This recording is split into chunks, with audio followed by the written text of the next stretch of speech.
হাজার বছর আগের কথা, যখন মানুষের হাতে কোনো বই ছিল না, কোনো কাগজ ছিল না, শুধু ছিল পাথর, চামড়া আর মাটি।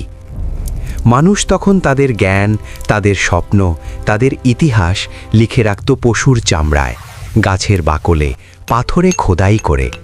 প্রতিটি শব্দ সংরক্ষণ করতে লাগত অসীম পরিশ্রম।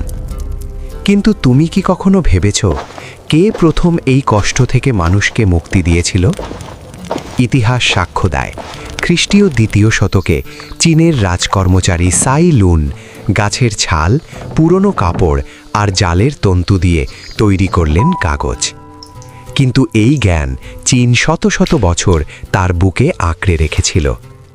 তারপর এলো ৭৫১ সাল।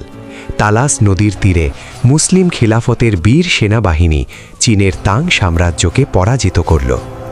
বন্দী হলেন কয়েকজন চীনা কারিগর, যারা জানতেন কাগজ বানানোর গোপন রহস্য। মুসলমানরা তাদের বললেন, তোমাদের মুক্তি দেব, শুধু আমাদের শেখাও কাগজ বানানো। এই একটি মুহূর্ত পুরো পৃথিবীর ইতিহাস বদলে দিল। মুসলিম পণ্ডিতরা গবেষণা করলেন, উন্নত করলেন। সমরকন্দে গড়ে উঠল পৃথিবীর প্রথম বড় কাগজ কল। তারপর বাগদাদ, দামেস্কো, কায়রো। আল্লাহ তাআলা বলেছেন, পড়ো তোমার রবের নামে, যিনি সৃষ্টি করেছেন। সূরা আলাক, আয়াত ১। মুসলমানরা সেই আদেশ বুকে ধারণ করেই জ্ঞানের এই মশাল জ্বালিয়েছিলেন। তারপর ৩০০ বছর পরে স্পেনের পথ ধরে কাগজ পৌঁছে গেল ইউরোপে। পৃথিবী পেল জ্ঞানের বিপ্লব।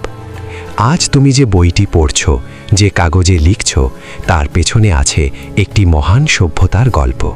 ভুলো না।